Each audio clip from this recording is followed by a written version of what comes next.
shacabka ku dhaqan magaalada Boorame xarunta gobolka Nowdal waxa ay si weyn ugu soo dhaweeyeen magaaladan Sheekh Xuseen Nuur Qalinle oo dhawaan ku guuleystay abaalmarinta caalamiga ah ee baraha Quraanka Kariimka. Dawladda Sacuudiga waxa ay guddoonsiisay abaalmarinta caalamiga ee macalinka barista Quraanka dunida ugu wanaagsan, waxaana abaalmarintan caalamiga ah guddoonsiyay Amiir Khalid Al Faysal oo matalaya boqorka dalka Sacuudiga. Sheekh Xuseen Nuur Qalinle waxa uu laba cisho ka hor ka soo degay magaalada Hargeysa ee caasimadda Somaliland, waxaana qasriga madaxtooyada ku qaabilay madaxweynaha Somaliland Axmed Maxamed Maxamuud Silaayo iyo madaxweyne ku-xigeenka Injineer Cabdiraxmaan Cabdilaahi Ismaaciil Saylici, waxayna sheekha ku bogaadiyeen magaca uu soo hoyay ummadda Soomaalida gaar ahaan dalkan Somaliland. Sheekh Xuseen Nuur Qalinle waxa uu soo ambabaxay magaalada Boorame caasimadda gobolka Awdal oo muddo fara badan uu ka waday howlaha barista Quraanka Kariimka, waxaana sheekha kaga hortagay duleedka magaalada Boorame ee xarunta gobolka Nowdal kumanaan baabuur ah oo ay wataan dadweyne aad u fara badan oo u badan ardaydii uu wax baray iyo kuwii ay wax sii bareen, kuwaasoo watay sawirka Sheekh Xuseen Nuur Qalinle isla markaana ku bogaadinayay guusha uu soo hoyay gobolka Nowdal iyo guud ahaan Somaliland. Sheekha markii uu soo gaaray magaalada Boorame ee xarunta gobolka Nowdal waxa uu bulshada kula hadlay masjidka Abu Hurayra ee magaaladan Boorame ku yaala, halkaasoo ay soo buux dhaafiyeen kumanaan kun oo ka mid ah bulshada ku dhaqan gobolka Nowdal, kuwaasoo farxad xoogan ka muuqatay isla markaana ku faraxsanaa guushan uu Sheekh Xuseen Nuur Qalinle soo hoyay.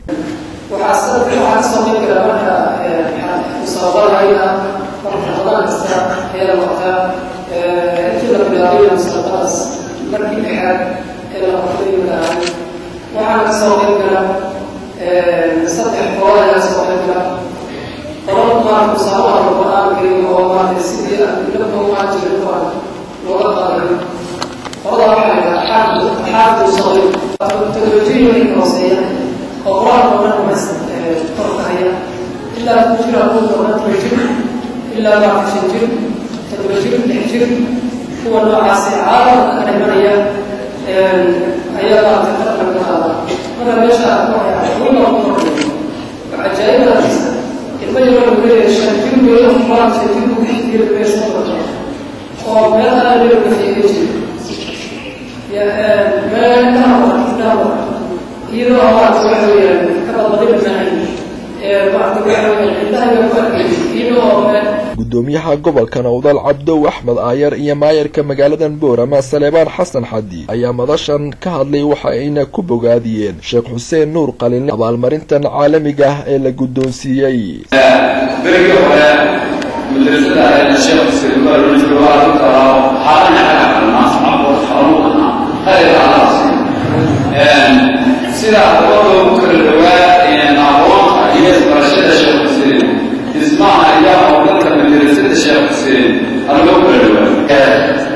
Xuseen Nuur